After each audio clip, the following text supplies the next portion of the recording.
ബഹ്റൈനിലെ ചരിത്രപ്രസിദ്ധമായ മുഹറഖ് നഗരത്തിൽ നവീകരണ പ്രവർത്തനങ്ങൾക്ക് തുടക്കമായി. വാസ്തുവിദ്യ, സംസ്കാരം, പൈതൃകം എന്നിവ നിലനിർത്തിക്കൊണ്ടുതന്നെ അടിസ്ഥാന സൗകര്യങ്ങൾ കാര്യക്ഷമമായി മെച്ചപ്പെടുത്തുകയാണ് പദ്ധതിയുടെ ലക്ഷ്യം. ബഹ്റൈന്റെ സാംസ്കാരിക തനിമയും പഴമയും പൈതൃകവുമെല്ലാം അതേപടി നിലനിർത്തിക്കൊണ്ട് മുഹറഖ് നഗരത്തെ പരിഷ്കരിക്കുക എന്ന ആശയമാണ് അധികാരികൾ പ്രാവർത്തികമാക്കുന്നത്. അടിസ്ഥാന സൗകര്യങ്ങളിൽ തുടങ്ങി പഴയ തെരുവുകൾ, പാർക്കുകൾ, സേവന സംവിധാനങ്ങൾ എന്നിവയുടെ എല്ലാം നവീകരണം പദ്ധതിയുടെ ആദ്യഘട്ട പ്രവർത്തനങ്ങളാണ്.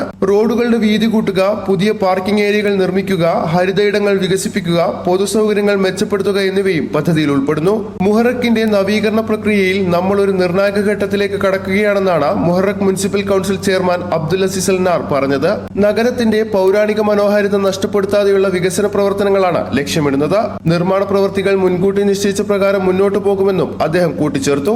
ഇസാ അൽ കബീർ കൊട്ടാരത്തിന്റെ നവീകരണവും പ്രധാന അജണ്ടകളിലൊന്നാണ്. പൊതുസൗകര്യങ്ങൾ മെച്ചപ്പെടുത്തൽ, തെരഞ്ഞെടുത്ത റെസിഡൻഷ്യൽ മേഖലകളിൽ അടിസ്ഥാന സൗകര്യങ്ങൾ നവീകരിക്കുക എന്നിവയും പദ്ധതിയുടെ ഭാഗമായി പൂർത്തിയാക്കും. സമയബന്ധിതമായും മികച്ച രീതിയിലും പദ്ധതി നടപ്പാക്കാൻ മുനിസിപ്പൽ കൗൺസിൽ അതുമായി ബന്ധപ്പെട്ട സർക്കാർ സ്ഥാപനങ്ങളുമായി ഏകോപനത്തോടെ തന്നെ പ്രവർത്തിക്കുമെന്ന് അധികൃതർ വ്യക്തമാക്കി.